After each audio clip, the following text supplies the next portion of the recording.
Olá, eu sou a Pai e esse é o Portal Panua. E essa é a parte 2 da história da nossa suposta lagartixa rosa. Só não esqueça de deixar aquele apoio antes de entrar no portal, ok? Vamos nessa, pois o portal abrirá, hein?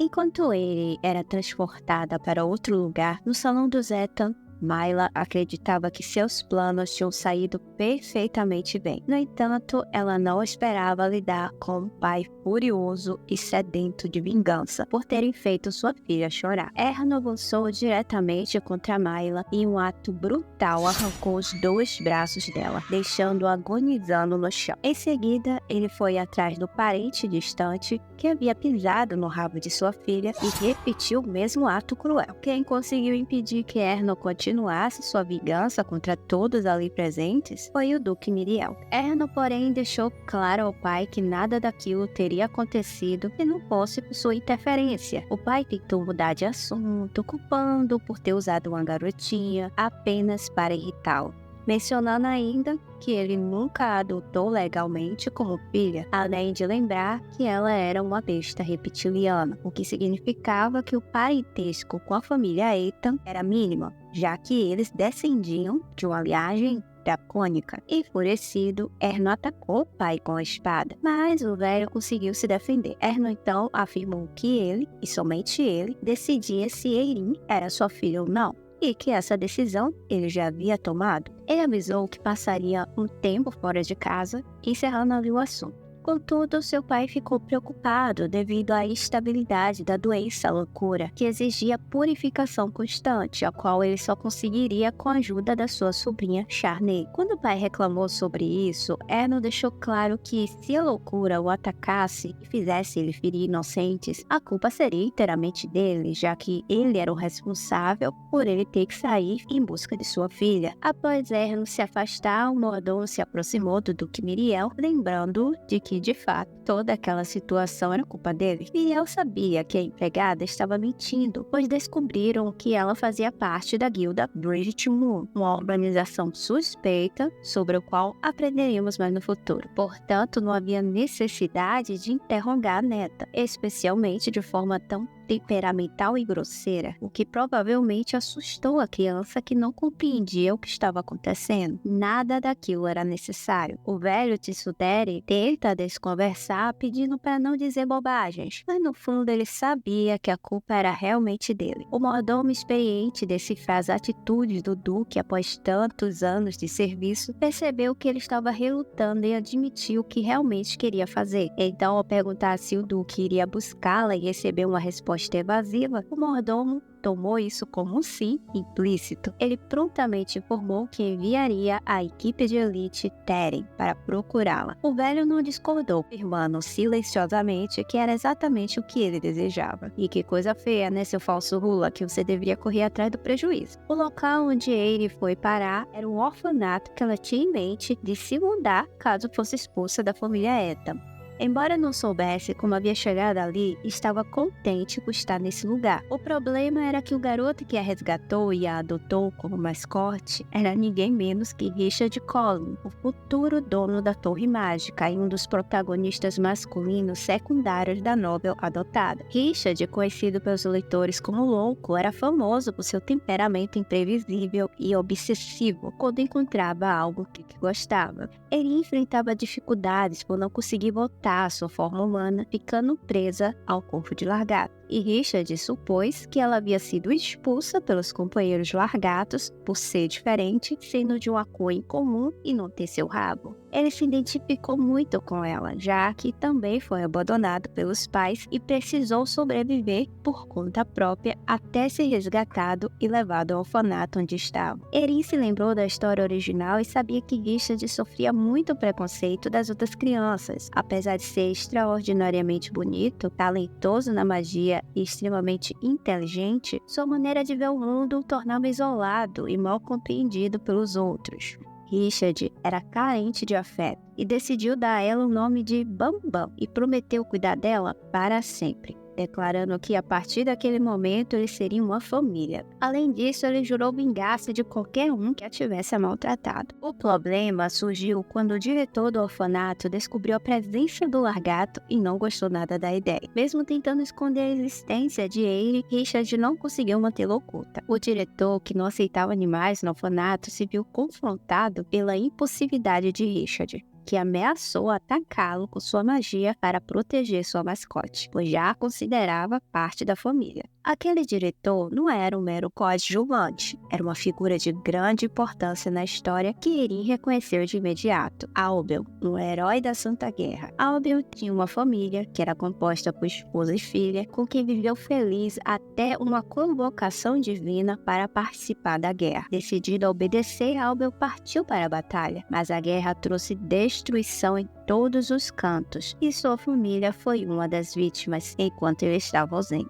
Embora tenha recebido o título de herói da Santa Guerra por seus feitos, Albel nunca se recuperou da perda de sua família e desde então passou a ocultar sua verdadeira identidade. Apesar de tudo, Albel demonstrava um sincero desejo de ajudar Richard. Para evitar que algo ruim acontecesse entre Richard e Albel por causa dela, Erin decide intervir. Ela tenta implorar a Albel para que permita que ela fique ali, inclinando-se diante dele e abaixando a cabeça repetidamente. O homem logo percebe que ela é uma lagartixa diferente, capaz de entender os humanos, e decide permitir que ela fique com Richard. O garoto ficou entusiasmado com a esperteza de sua mascote e afirma que se ela fugisse, ele a perseguiria até o inferno, pois agora eles precisavam estar sempre juntos. E aí que vem o motivo de ele ser considerado louco, né? As crianças do orfanato gostavam de provocar Richard, que estava quieto, sem fazer nada contra eles, apenas pegando seu almoço para dividir com sua mascote em seu quarto. No entanto, os meninos diziam coisas ruins sobre ele, como o fato de ele já ter sido um escravo e o diretor sentir muita pena dele, e por isso lhe dá tanta atenção. Richard, que não era do tipo que aceitava insultos, jogou o almoço na cara do garoto que o provocava e estava pronto para tirar sua vida com magia. O diretor apareceu a tempo de impedir, ordenando que Richard não usasse magia contra outras crianças, pois poderia ser fatal. Richard não gostou do fato de o diretor defender quem o atacava e acabou fugindo. Preocupado porque Richard havia fugido há algum tempo e ainda não retornara, Albel decide pedir ajuda de Erin para encontrá-lo, tratando-o como se fosse um cachorro capaz de farejar o paradeiro do garoto. Ele a leva até a aldeia mais próxima, o lugar onde Richard costumava ficar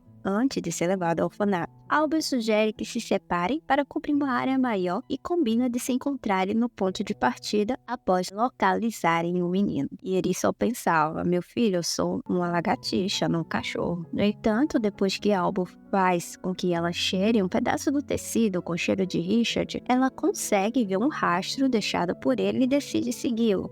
Já era noite quando finalmente encontra o garoto sentado em um balanço em um parquinho. Ela se aproxima dele e Richard, feliz por ter sido encontrado, confessa estar triste com tudo o que estava acontecendo, especialmente por não ter uma família, embora não admitisse isso diretamente. Por viver nas ruas, ele descobriu que muitas pessoas temem os magos e talvez seus pais fossem esse tipo de pessoa, o que explicaria por que os abandonaram. Richard até confessa que preferiria que seus pais o tivessem eliminado em vez de deixarem sozinho no mundo. Lembrando-se da novel, Erin recorda que Charney, a protagonista, conheceu Richard na adolescência e junto com ela, ele acabou descobrindo que nunca foi abandonado. Ele é o filho de uma família rica que o procurava há anos. Quando finalmente ele encontra sua família, ele se torna um jovem bem gentil, e tudo isso graças à influência de Charney. Decidido encontrar sua família, Erin resolve que fará o que for preciso para ajudá-lo. Sem entender o que ela dizia, Richard fica feliz por poder desabafar com ela e considera que ela era melhor do que qualquer ser humano. Eles decidem voltar para o orfanato juntos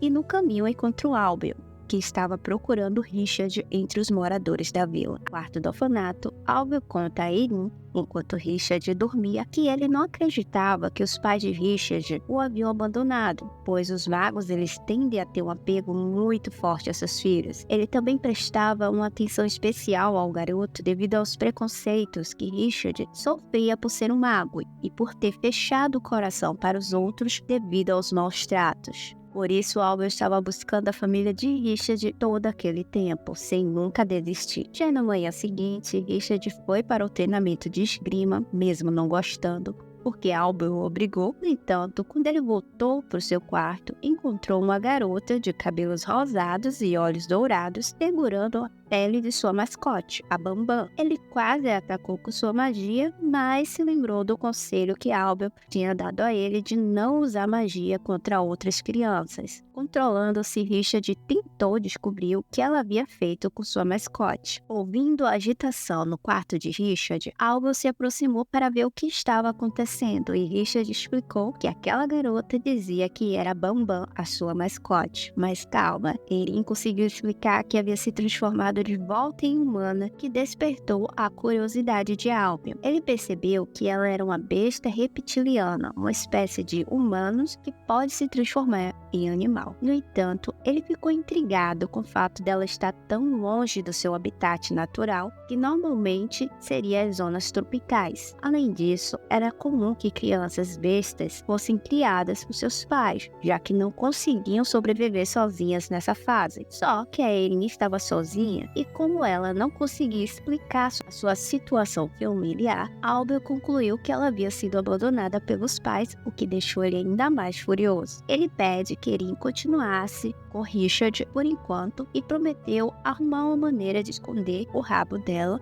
que ela não conseguiu se transformar em humana 100%. Ele informou que estaria indo para a capital das próximas semanas e Erin achou que era interessante ela ir junto, pois poderia aproveitar a oportunidade e procurar a família de Richard que vivia por lá. Enquanto isso, Erin passava o tempo com Richard, que lhe mostrava seus tesouros, objetos que ele achava interessante e guardava em uma caixa. Havia nozes, folhas secas de outono, conchas e até uma centopeia ressecada. O que mais chamou a atenção de Erin foi um fragmento do brinco de Erno que Richard havia encontrado em algum lugar. Vendo o interesse dela, ele perguntou se ela queria a pedra e sugeriu que poderiam fazer uma troca. Após refletir, ele se lembrou da sua promessa de ajudar ele a encontrar a família.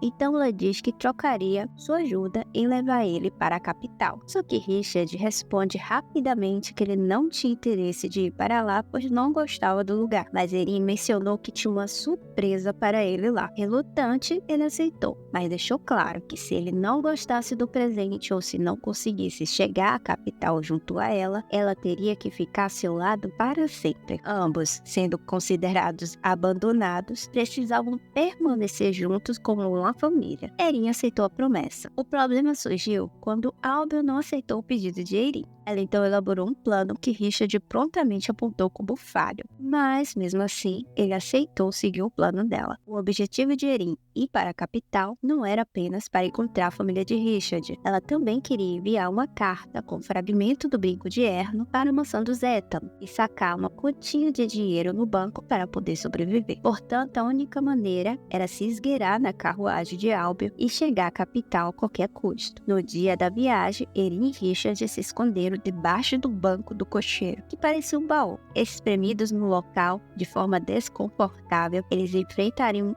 uma semana de viagem e logo perceberam que seria um percurso difícil devido aos solavancos das rodas passando pelos pedregulhos. E lá na mansão Eta, Charney estranhava o fato de sua magia demorar tanto para acalmar a doença de Erno, quando geralmente surtia efeito rapidamente em outros membros da família. Irritado, Erno ordenou friamente que ela parasse e voltasse para seu quarto. Erno se encontrou com os filhos no corredor e imediatamente perguntou se haviam conseguido alguma informação sobre a irmã, mas eles disseram que não tinham encontrado nada, nem mesmo um rastro de seu paradeiro. Eles até sondaram o banco onde Erin tinha conta para verificar se ela havia sacado algo, mas devido à segurança não puderam obter acesso à conta. No entanto, Callum os ameaçou e eles prometeram pelo menos informar caso ela fosse ao banco. Erno agora passava muito mais tempo no quarto vazio de Erin, refletindo como aquela brincadeira de ser pai de uma menina havia se tornado algo real para ele. O amor falso havia se transformado em verdadeiro e ele estava preocupado se o lugar onde ela estava era seguro. Albert, ao descobrir Erin e Richard escondidos em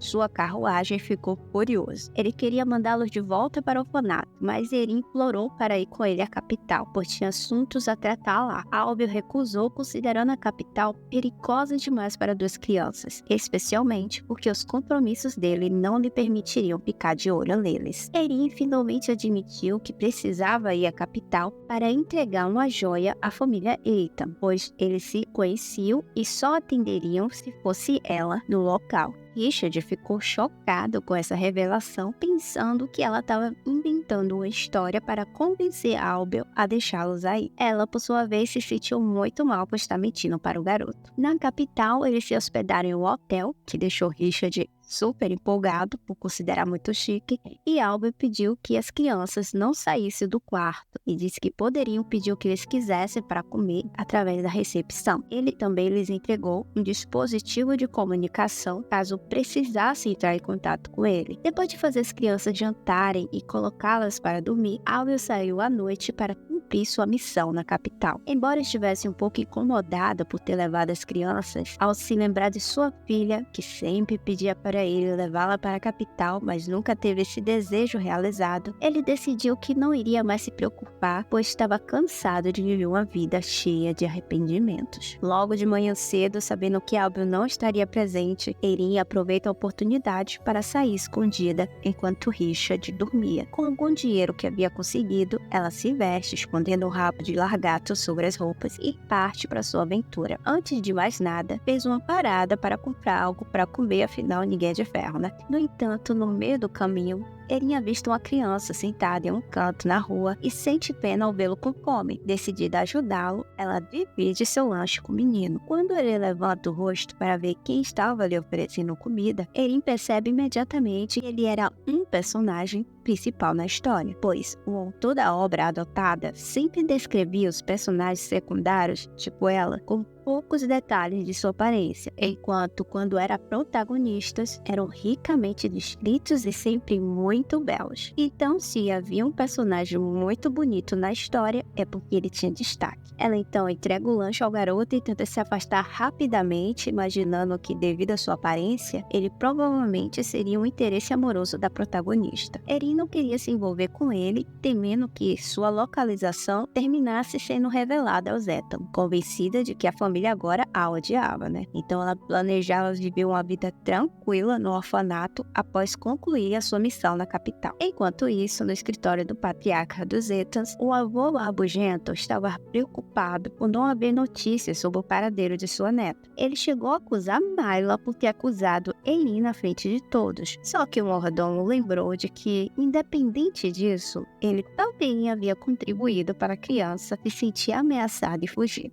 Erin nutriu um profundo respeito pelo avô e que ela deveria ter se sentido desamparada a ser colocada naquela situação. Miriel, o patriarca, argumentou que sua intenção não era essa. Ele estava apenas ensinando a Erin a lidar com situações como aquelas, da maneira do Ethan, como ele próprio havia sido criado. Só que o mordomo o alertou novamente que não deveria repetir comportamentos que ele sabia que eram prejudiciais, lembrando de que traumas de infância raramente são esquecidos. Além da culpa pela situação com Erin, o Duque também estava estressado com seu filho Erno, que não estava cumprindo suas obrigações dentro da família, cancelando reuniões importantes a todo momento. Será que esse senhor chega vivo até o final dessa história? Tô vendo um momento que esse cara vai infartar. A missão de Albert na capital era como mercenário. Com a ajuda de um amigo, ele conseguiu comprar um ticket para participar de um leilão no submundo organizado pela guilda Bridget Moon. Essa guilda fazia leilões infames para vender pessoas e bestas como escravos para nobres colecionadores. E essa que aconteceria agora seria a maior de todas. O dono da guilda tinha uma predileção por vender criaturas metamorfas devido às suas aparências peculiares, sem se se importar que fossem crianças. E a intenção de Albel era participar de tal evento, resgatar as crianças que estavam presas lá. Ele planejava comprar todas elas e levá-las para o orfanato. Seu amigo o advertiu para ser discreto, pois como essa guilda detinha informações sobre muitos nobres, então ela tinha também o apoio desses indivíduos. De repente, Erno saiu de uma das salas do estabelecimento. Como ele chamou a atenção de Albel, o balconista informou que ele parecia ser o antigo proprietário do local e estava ali à procura de alguém que possivelmente era sua filha desaparecida. No entanto, o balconista rapidamente mudou de assunto porque não achava aquele tema muito relevante e voltou a falar sobre o leilão. Albert se despediu, decidida a resgatar as crianças presas, mesmo sendo aconselhado a tomar cuidado pelo colega, mas também estava preocupado com as crianças que ele havia trazido consigo até a capital, que estavam sozinhas todo aquele tempo. Erin, por sua vez, estava incomodada porque o menino que ela havia ajudado com o lanche não parava de segui-la. Ele pediu para continuar ao lado dela, alegando não ter mais nenhum lugar para ir, e até se ofereceu para ser seu servo, ajoelhando-se no chão diante de todos. Constrangida pela insistência dele e pela curiosidade das pessoas que começaram a especular o que estava acontecendo, Erin decidiu levá-lo consigo, pelo menos por enquanto. Embora Erin tenha insistido para que o menino não a chamasse de mestre, ele continuava fazendo isso todo o percurso. Tentando pegar uma carruagem para ir à mansão dos Collin, a família de Richard, ela se deparou com a recusa do cocheiro que não queria transportar uma criança desacompanhada de um adulto. Seu novo servo, no entanto, ofereceu ajuda dizendo conhecer o atalho. Após seguir por algumas das ruas andando, eles chegaram à mansão, que na verdade ficava até bem próxima, dispensando a necessidade de uma carruagem. Erin agradeceu ao garoto e disse que entraria sozinha, mas ele insistiu em esperá-la do lado de fora, afirmando ser seu cachorro e até latindo para ela. Essa criança definitivamente precisa de ajuda psicológica. Ao se aproximar dos guardas, Erin pediu uma audiência com o conde, alegando ter informações sobre o filho desaparecido dele. Embora os guardas inicialmente desconfiassem, pois muitos já haviam tentado enganar o conde com falsas histórias sobre o paradeiro de seu filho, eles decidiram não arriscar e permitiram que Erin tivesse uma audiência.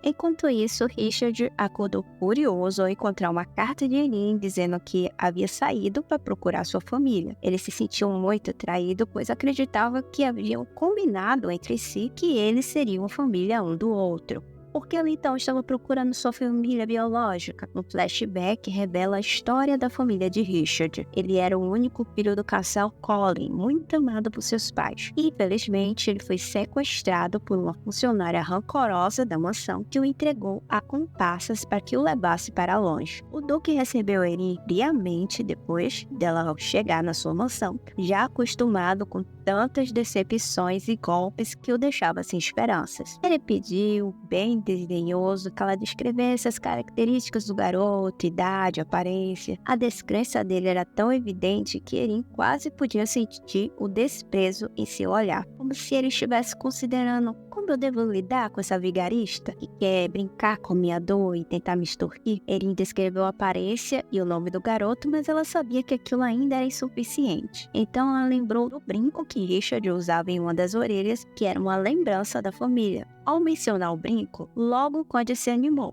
mostrando a ela um outro par, perguntando se era semelhante. Erin confirmou. Ela também mencionou que Richard possuía habilidade de magia de gelo, características da família Collin. Desesperado, o pai queria imediatamente ao encontro do filho, mas Erin o deteve, explicando que ela precisava preparar o garoto para a notícia primeiro e sugeriu levar ele no dia seguinte. O Duque não gostou da ideia e até aproveitou para perguntar como ela havia descoberto que Richard era seu filho. Erin inventou uma história na hora, baseado no que ela se lembrava da novel, pois o Duque ele havia espalhado vários cartazes pela capital com a foto do seu filho bebê, escrito desaparecido e dando uma recompensa. Em um dos passeios da protagonista Charney, ela teria visto esse pôster. Erin então alegou que era a sua primeira vez na capital e andando por ela viu um daqueles cartazes e percebeu a semelhança com seu amigo. E colou essa desculpa. O conde ficou de enviar uma carruagem na manhã seguinte para buscá-los. Ao sair da mansão, seu mais novo servo fiel estava ali esperando todo aquele tempo. E ela termina descobrindo, através de um pequeno deslize,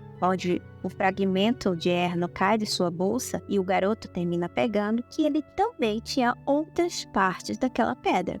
Na história, essa pedra estava dividida em 7 fragmentos. 3 estavam na mão de Erno, 1 na mão de Richard e as outras 2 estavam com o futuro sumo sacerdote, Lucilion. Logo, aquele garoto era essa terceira figura. Ele não queria acreditar que aquela criança era o futuro sumo sacerdote, até porque, segundo o roteiro da novela, ele estava sendo treinado em um local bem distante, preparando-se para ser um asceta. Ascetas são pessoas que refreiam os prazeres mundanos em busca de desenvolvimento espiritual. É uma linha filosófica. E mesmo que aquele fosse o Lucilion da novela, ele iria desenvolver uma leve paixão pela protagonista Charney na história, além de ter uma personalidade bem conhecida por não medir suas palavras, era o tipo sincerão, não tinha filtros. Ela queria olhava para aquele garoto e não via aquela sinceridade nem determinação, muito ao contrário, ele parecia alguém muito influenciável. Sem ter onde ficar, Erin decidiu levá-lo para o hotel junto com ela. Ao chegarem, ela pediu que ele ficasse do lado de fora enquanto ela ia conversar com Richard em particular. O garoto, obediente como um cachorro fiel, prometeu fazer o que ela mandasse. Nesse momento, Erin desistiu de tentar fazer aquela criatura agir de forma normal perto dela. Entrando no quarto, Erin, animada para contar as boas notícias a Richard, se deparou com um cenário caótico. O quarto estava destruído e Richard estava à janela bem no breu. Ele estava profundamente magoado porque Erin havia ido atrás das pessoas que ele acreditava tê-lo abandonado. Para ele, ela havia quebrado a promessa de ser uma família para sempre e achava que ela estava apenas procurando uma forma de deixá-lo. Erin percebeu que havia desconsiderado os sentimentos de Richard, vendo a promessa como algo infantil e sem importância, sem perceber que ele estava falando sério sobre serem uma família. Por Richard ser um personagem principal na história e ter para onde voltar, no caso a sua família, Erin não achava que eles compartilhavam algo em comum, pois ela se considerava sozinha naquele mundo. Tentando acalmá-lo, Erin segurou a Richard que nunca o abandonaria, que continuariam sendo família, onde quer que eles estivessem, e que ela gostava muito dele. Explicou que seus pais nunca o haviam abandonado e mostrou até o cartaz que eles fizeram procurando por ele. No entanto, Richard se recusava a acreditar, achando que tudo não passava de uma tentativa dela de se livrar dele. Enquanto isso, o pai de Richard recebia notícias dos seus informantes, que ele enviou para seguirem, verificando se o que ela dizia era realmente verdade. E eles relataram que havia grandes chances de Richard ser de fato o filho dele perdido. Quando questionado se deveria levar o menino imediatamente, o pai de Richard decidiu esperar, cumprindo a promessa que ele fez a Erin. Que babada essa jornada da Erin, hein? Gostaram dessa obra? Deixe nos comentários suas opiniões. Nosso portal se despede aqui, mas voltamos na semana que vem. Bye, bye!